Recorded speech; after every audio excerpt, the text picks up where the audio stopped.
धर्म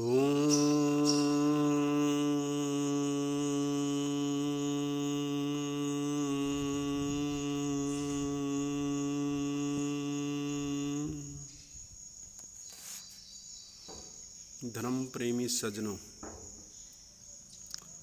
स्वस्थ कौन रह सकता है, इस विषय में एक बार विचार किया गया और एक ऋषि ने अपने विद्यार्थियों को पढ़ाने के बाद उनकी परीक्षा लेनी चाहिए कि जो मेरे पढ़ाने का उद्देश्य था वह इनको समझ में आया भी अथवा नहीं आया। यह परीक्षा लेने के लिए वो वेश बदलकर एक वृक्ष के ऊपर जाकर बैठ गए और जो भी विद्यार्थी वहाँ से निकलता उन सभी विद्यार्थियों से वो पूछते कोरुक कोरुक कोरुक, अर्थात कौन स्वस्थ रह सकता है, कौन स्वस्थ रह सकता है। वो विद्यार्थी कोई कहता कि कोई च्यवनप्राश खाता है सोने चांदी युक्त वह स्वस्थ रहता है, कोई कहता जो शिलाजित खाता है वह स्वस्थ रहता है, कोई कुछ बताता तो कोई कुछ बताता। वह आचार्य निराश सा हो गया कि मैंने जो पढ़ाया था उसका उद्देश्य दवाइयाँ बेचना तो नहीं था, पर यह तो दवाई बेचने का ही काम करेंगे लगभग।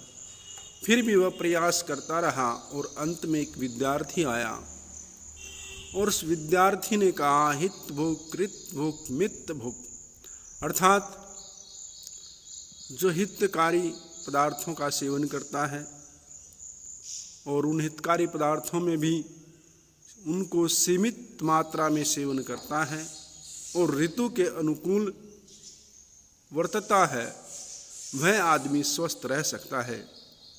तो उस आचार्य को बड़ी प्रसन्नता हुई कि हाँ, यह मेरी विद्या को ठीक सीखा है, अर्थात इसने मेरे पढ़ाने के उद्देश्य को समझा है कि व्यक्ति केवल औषधियों से ही स्वस्थ नहीं रह सकता, उसको अपनी दिनचर्या को ठीक रखना पड़ेगा, आहार आदि का ध्यान रखना पड़ेगा, हितकारी पदार्थों का सेवन करना पड़ेगा।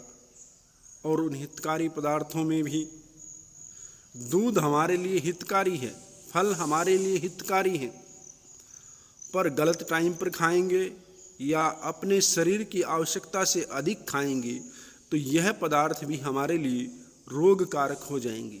और ऋतु के अनुकूल खाना, जो पदार्थ जिस ऋतु में उत्पन्न होता है उसका सेवन करना चाहिए और अपने शरीर की प्रकृति की अनुकूलता देख करके सेवन करना चाहिए, जो हमारे शरीर की प्रकृति के अनुकूल है।